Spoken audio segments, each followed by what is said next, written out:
This is Phoebe Green and the Locker of Destiny, written and read by me, James Dubon. Chapter 2. It is not a zoo. Phoebe was unusually quiet when she stepped out of the car. Her new leather shoes rubbed at her heels and her long black socks felt like they were falling down, even though they weren't. She wore the Perivale uniform of a purple blazer and a pleated skirt, and after a childhood of being homeschooled, it felt cardboardy and weird. She looked in the reflection of the car window and checked her dark brown hair was parted neatly.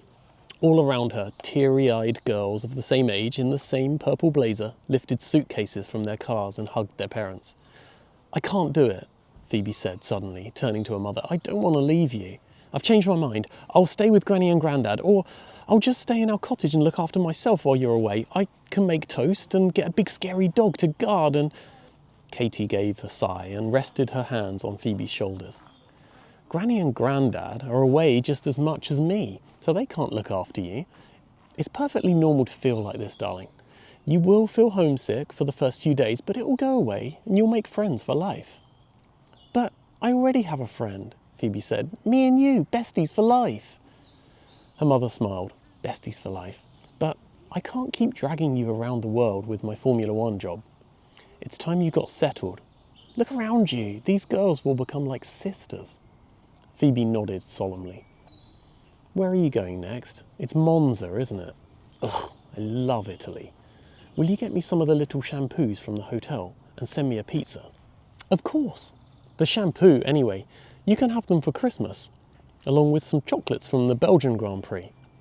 She pointed to the top of the hill they'd just driven down. "But Phoebe, remember how excited you were when we were at the top of that hill? Nothing's changed. It's just the nerves making you feel rotten. It's time to face the music and dance." A girl approached them with a big, warm smile. She was older, perhaps 15 years old, and on her blazer was pinned a golden badge which said Prefect. Phoebe had never seen the word before, and at first she thought it said perfect. To her, that's what it was, a golden treasure which she wanted more than anything else in the world. Pointing with a nervous, wobbling finger, Phoebe asked, "Excuse me, where do you get those?" The prefect did not glance down to see what Phoebe was referring to. She knew, because that glistening jewel was the centre of her universe. "It's a prefect badge," the older girl explained proudly. "I'm Olivia." She shook hands with Phoebe's mother as she introduced herself. "Do you know what a prefect is?" Phoebe shook her head. "Each year has a prefect," Olivia continued, "which is chosen by the matron. Each house has a house prefect, and the queen of them all is the head girl."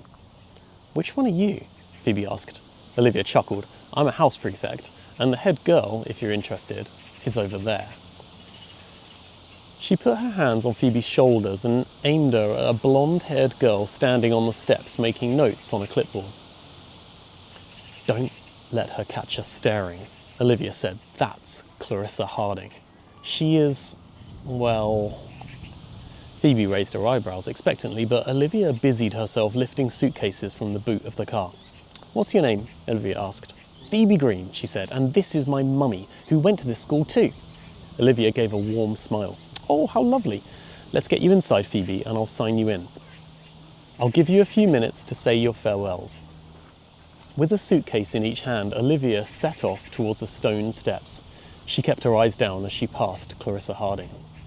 Phoebe's mum gave her daughter a big smile. She cocked her head to one side to fight back the tears. "This is where I say goodbye, Munchkin," she said. She passed a leather-bound book wrapped with a black ribbon. Phoebe took it and thumbed the letters, 1995, which were burned into the cover.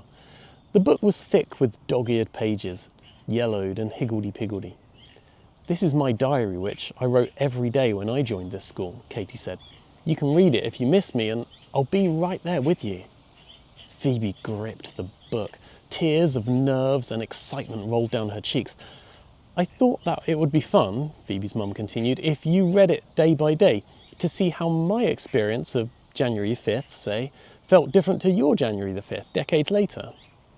We'll see each other before my diary starts, because I missed the first term. But still, I wanted to give it to you now."